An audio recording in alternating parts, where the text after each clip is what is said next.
it was shocking for me when I was in my house for 2 weeks. You might not even know even if you have a flat of 6 people, you might not really talk with them. Because when I came, I was trying to talk, and then I was like, what's going on? They're not responding back, or they're not saying, nobody is even saying, Alpha, are you okay, or anything. Hello, I am Kehinde Falade, the host of Great Minds with Keke, where we share life experiences so that you can learn from us and also know how to navigate your life path to success. Ciao. On today's episode, we'll be talking about filmmaking and immigration into the UK. As you know, I'm a filmmaker, but today I won't be talking about myself. I'll be talking with a friend whose name is Ayo Jolayemi. He has been making films for over a decade, and in 2021, he came into the UK as a student. And between then and now, he has been able to make many films. So the question is, how did he do it? Come along and find out. Hello, Ayo. Hi, Keke. Nice to meet you. Nice to meet you too. So can you introduce me, also known as Combat? I am a filmmaker, videographer, photographer. I was a filmmaker before coming to the UK. Then I came to the UK through studying for my master's, Media and International Development. Yeah, so that's how I came to the UK. So since you're a filmmaker, why did you study Media and International Development instead of film production? So I already felt like I had the skill sets for filmmaking, and it's more of a practical hands-on experience. And I felt like I loved doing films for international development, but I did not have that kind of experience. So I wanted to understand what's like creating content for international development, global development. So I felt like learning some of the theoretical having some of the theoretical experience, knowledge would help me further, and it has been helpful in some ways. I've learned to make some sort of documentaries that is not just the average set camera kind of shoots. So yeah. And do you think coming to study that in the UK actually helped you achieve your goals? Yeah, I think it did. I'm proud of finishing my master's because it's a daunting process, but all my goals that I wanted for the course and for the learning experience has been achieved. So, yeah. So what were your initial impression when you got to the UK to study media? Like, were there some shocks to the way the process went? Or did you find it daunting or challenging? Basically, the academic system.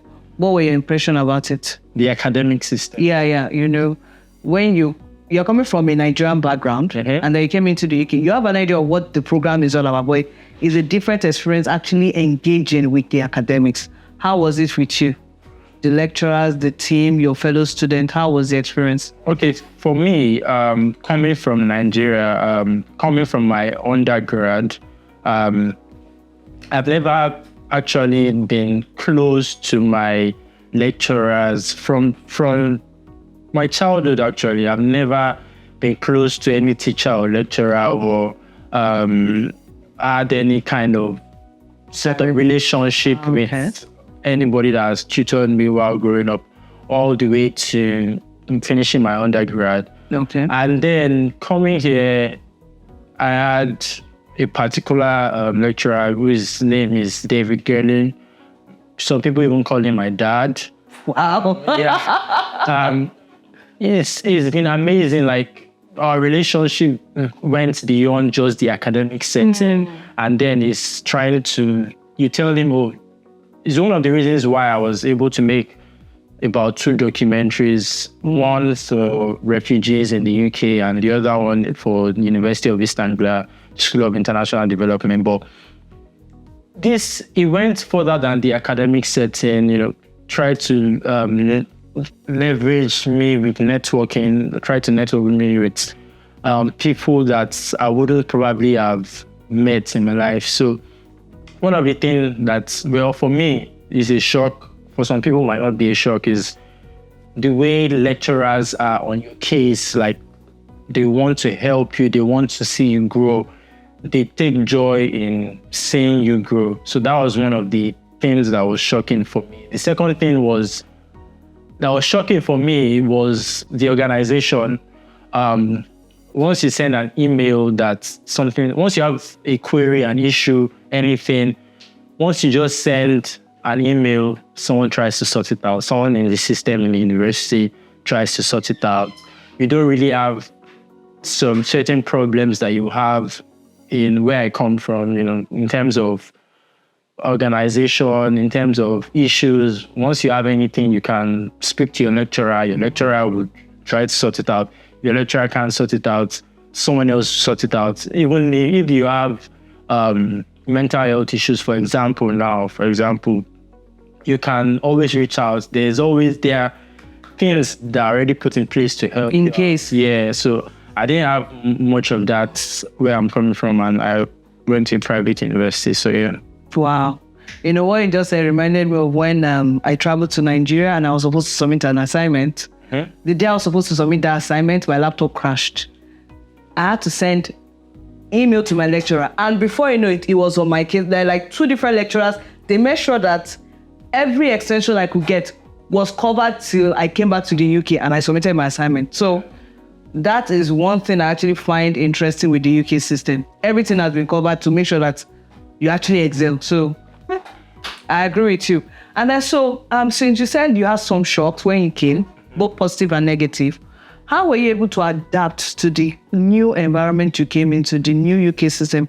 How were you able to transition from the Nigeria mentality to UK mentality? Okay, so in terms of shocks, I would say some other cultural shocks before I would say how I have been able to adapt. One of the cultural shocks I had was communication. So one of the things is my flatmates,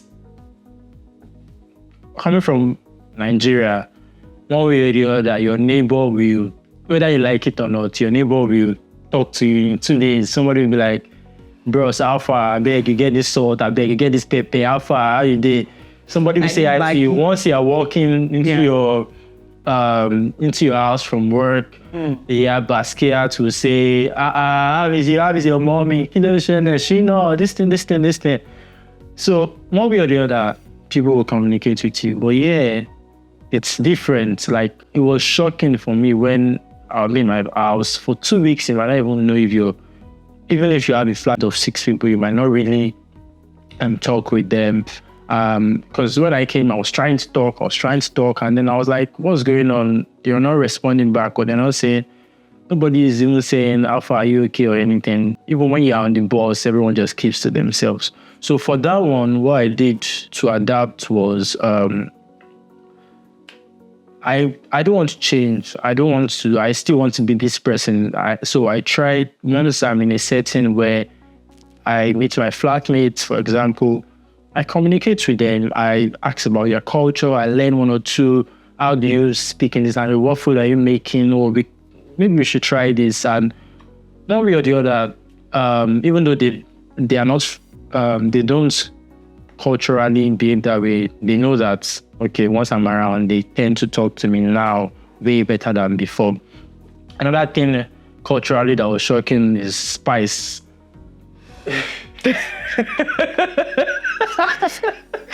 What happened to spices?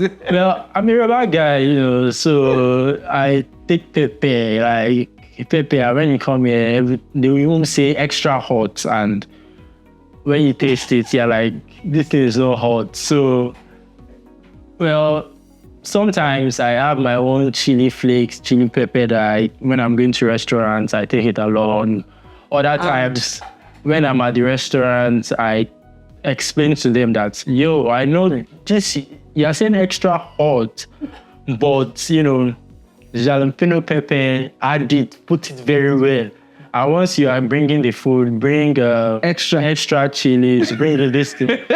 if you have so and so pepper, you can put it inside. That way I've been able to mitigate that. And when I order for burger, when I order for all these things, I put my own ingredients inside. So I make sure that I have some of all those things. The other things that I would say cultural shocks was when I came in, there was no AC, but now I know why there's no AC. The way the cold will hit you is crazy. All that cultural shock. I probably have some more, but I cannot think of them right now. So those are some of the things. I would say timing also, they keep to time.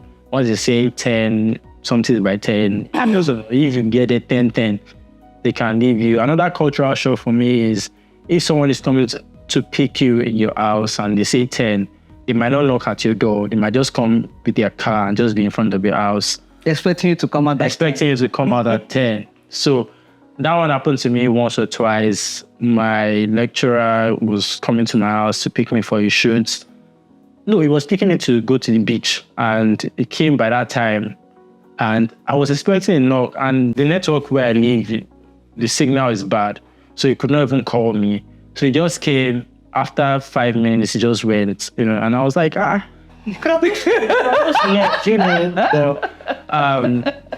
one was really shocking. So once we have a time for 10, by 9:58, 9:57, I open my door down. I just constantly check outside.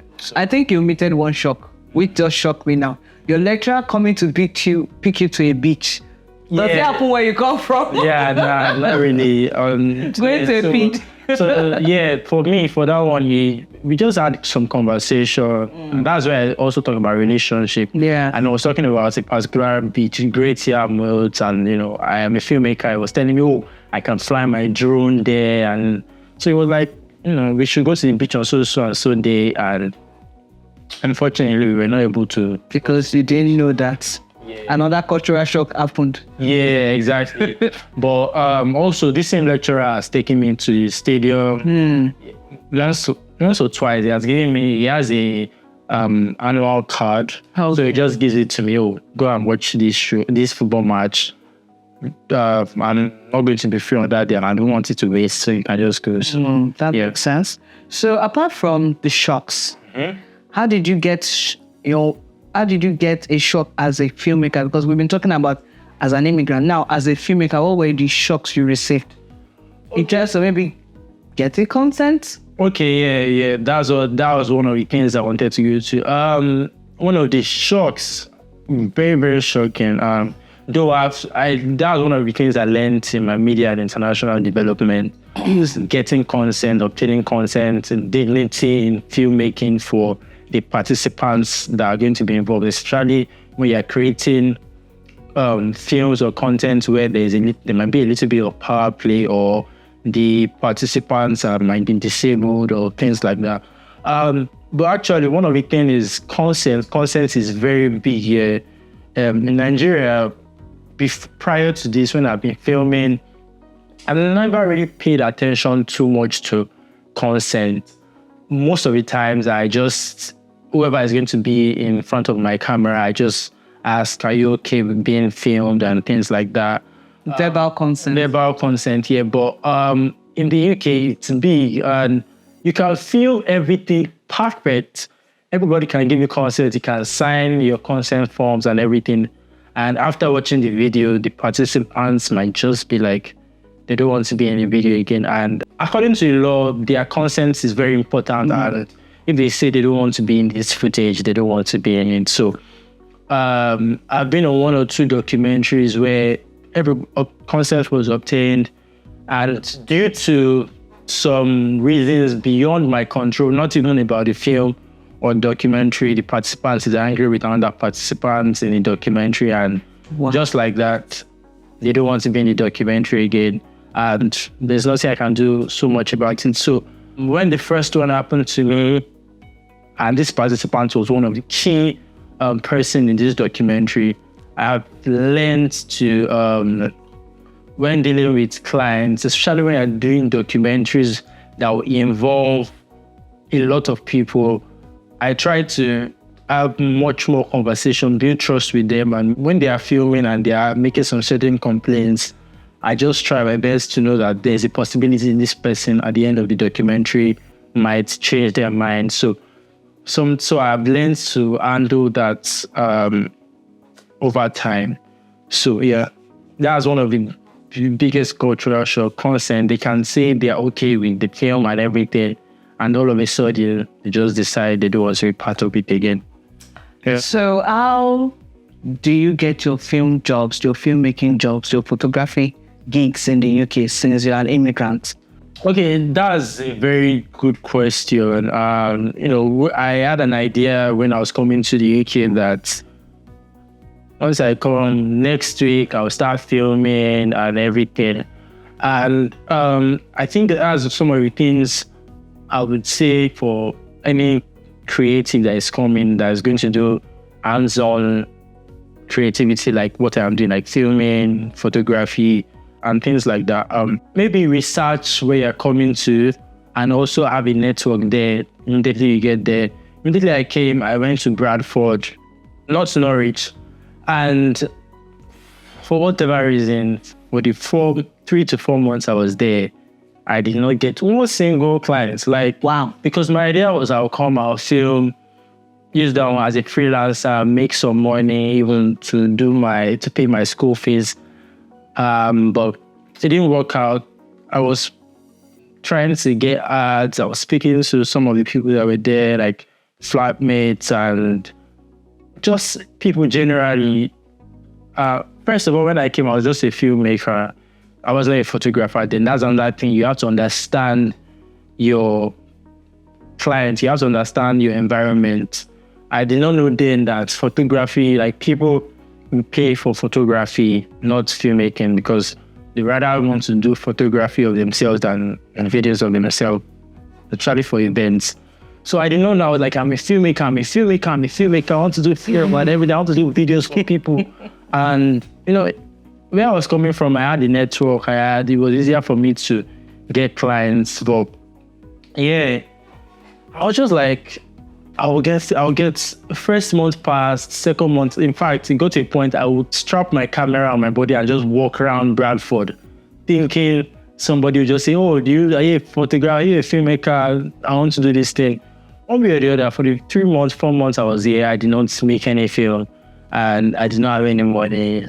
I did not even have a job then and everything. So apologies for laughing. Yeah, that's the number one shock you received. Yeah, that was shocking for me. So I was like, I came to the UK. Instead of carrying my footwear and my clothes, I came with my gears. Like, that's what I came with. And now I'm not making money from it. And wow, this is crazy. And then I came to Norwich. And what was different about coming to Norwich was I started schooling physically. In Bradford, it was still around the COVID period. So I could still get away with the first semester. But now we had to come physically for classes. So when I came, I told my lecturers that, this is what I do. I film. And then secondly, another thing was I started learning photography because I felt like it's better for me to have the best of both worlds. So if someone says they want photography, I can do it. If someone says they want filmmaking, I can do it. So let me just learn photography as well.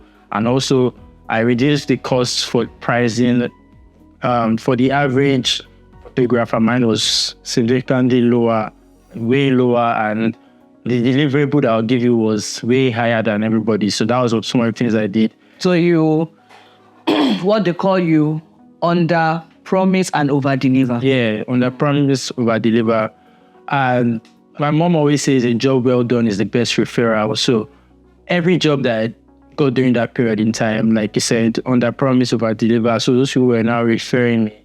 Then I joined the Nigerian group chat, and Nigerians, especially Nigerians in the UK, they always want to support your business. Once they know that you're doing something that they need, or they know someone that needs it, they always put you as a plug.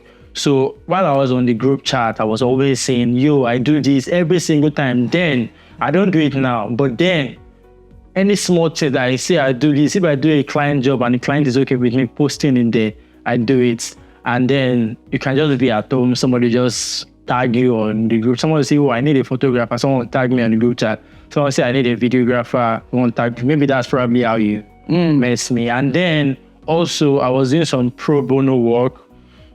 And there was a Nigerian events that was happening during that period. I went there, I filmed, I did an highlight. I also did photography for the event. And those were some of the things. And obviously everybody that was involved saw me on that day. I don't do that anymore. But that's strategic marketing. Yeah, so then I did it. And one way or the other, since then, I've not really done so much marketing. I just get referred for jobs, and that's how it has been ever since then. But the higher paid jobs for documentary that I got was through school. In fact, seems like one way or the other, all of them are through schools, one way or the other. The one where I had to film refugees in the UK, I spoke to my lecturer about filming, and then I got to do social media filmmakers for my department's social media accounts. And due to the work that was done then, a particular lecturer wanted to do research for refugees in the UK, and she wanted to do filming, and my lecturer referred me, and that's how I got the job. In another documentary, a student was working as a she was in a development work placement in an NGO, and they needed to do filming, and then that's how I was referred. Then another student wanted to do a documentary about life living in Nigeria. That's how I got that. So one way or the other, then the documentary I did for Black History Month was also when the school told me to go and capture one of their events. So one way or the other, it was through school I got. So basically, coming through school actually made a whole lot of impact in your career progression in the UK.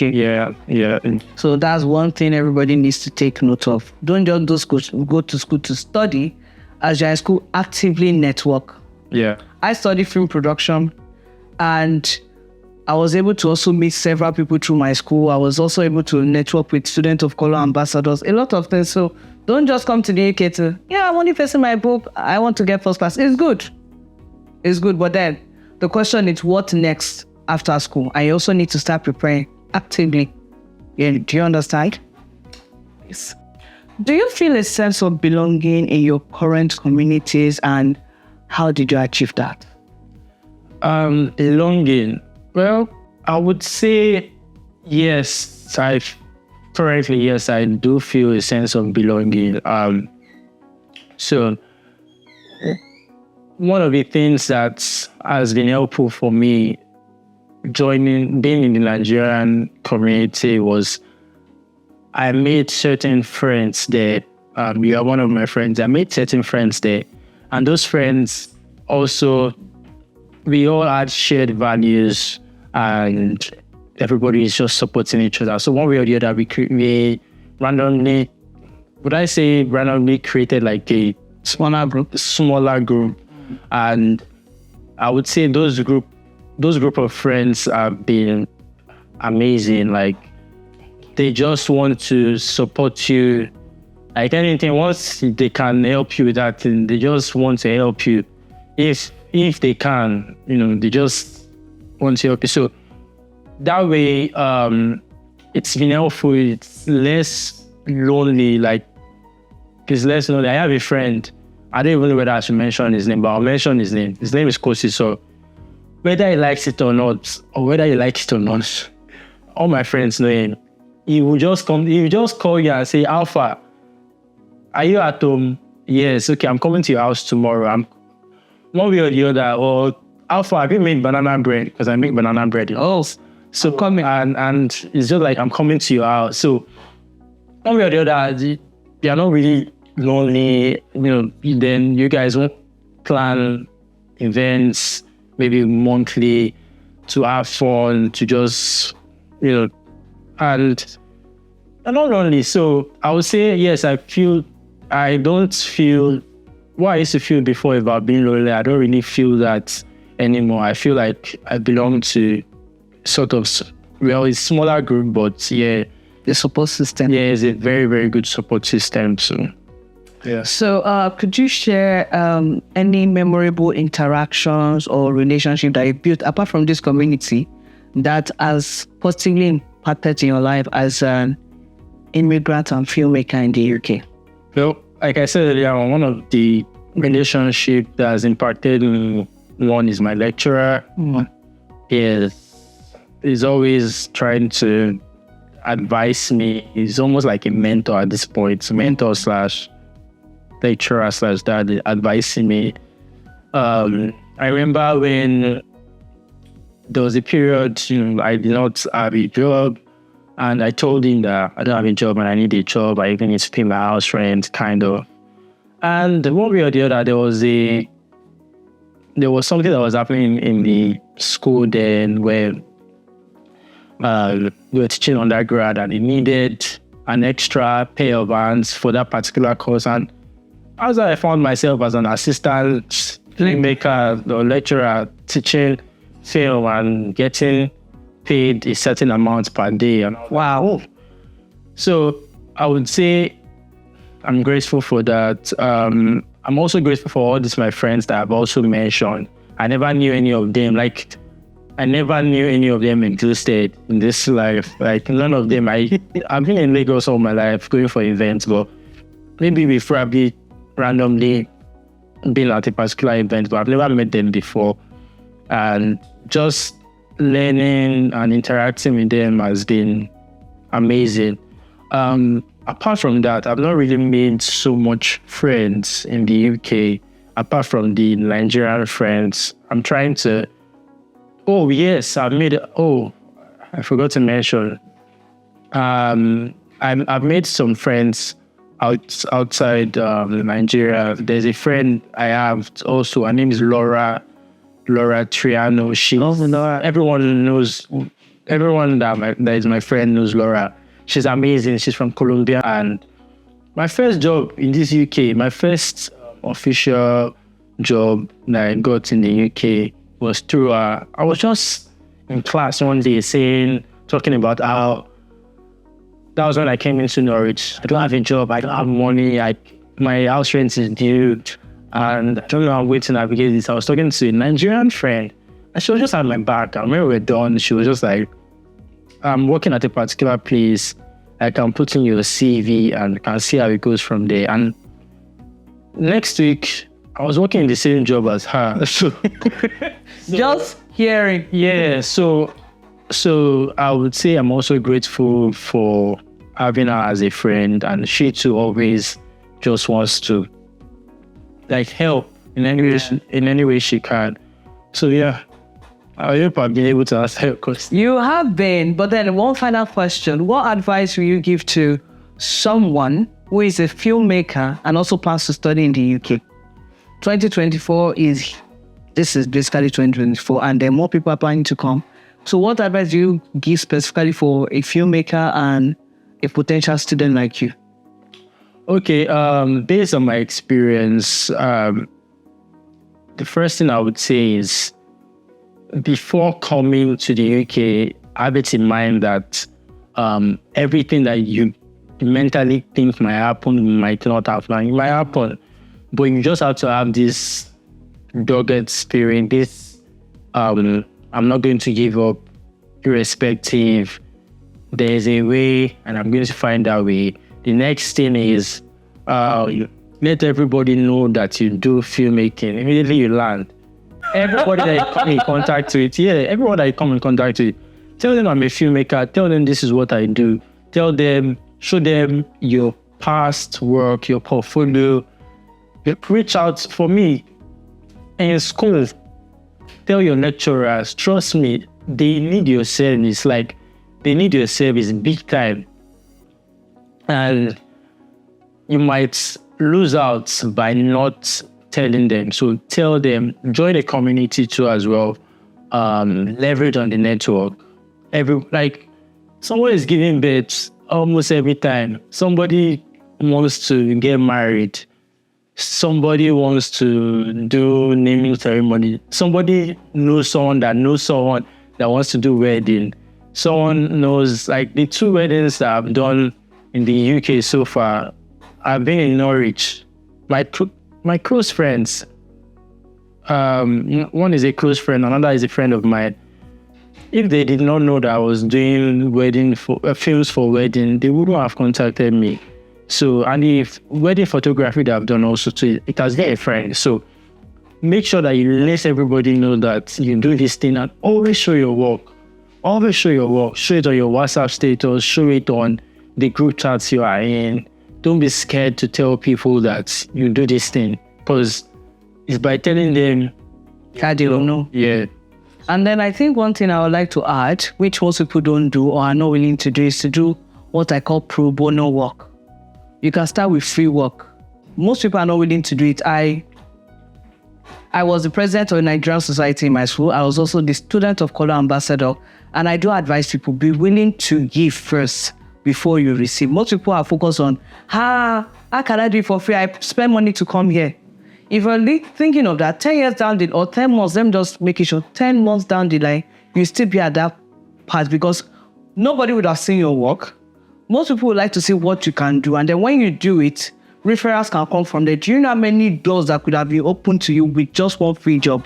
But you say, no, this is the amount I charge. That word charge chases people away, and then they go for people they already know. So, but just be willing to start, but just give yourself like 1 month, 2 months, 3 months space of knowing you're doing free job. Then start making money from there. That's just the first step to building your portfolio. In the UK, you could have Nigerian jobs, but then they also need to see what you've done in the UK. So that's it from a fellow filmmaker. That's what I would say. Thank you very much, Ayo, for coming on my show, Great Minds Keke. And it was nice chatting with you. And thank you for willingly sharing your knowledge with everyone, because it's not easy. And I know many people are asking questions, how can I integrate into the UK system? Integration is not a one-day journey. It is a constant evolution and revolving and evolving of you. So on subsequent episodes, you'll also be learning from more people. So whichever one resonates with you, listen to it, like our YouTube channel, subscribe, and also share with friends and family that you know these episodes can benefit. Thank you very much. Have a wonderful day. Bye. Thank you for watching this episode of Great Minds with Keke. A new episode comes up every Saturday, so click the subscribe button so you don't miss out. Thank you and have a wonderful day. Ciao.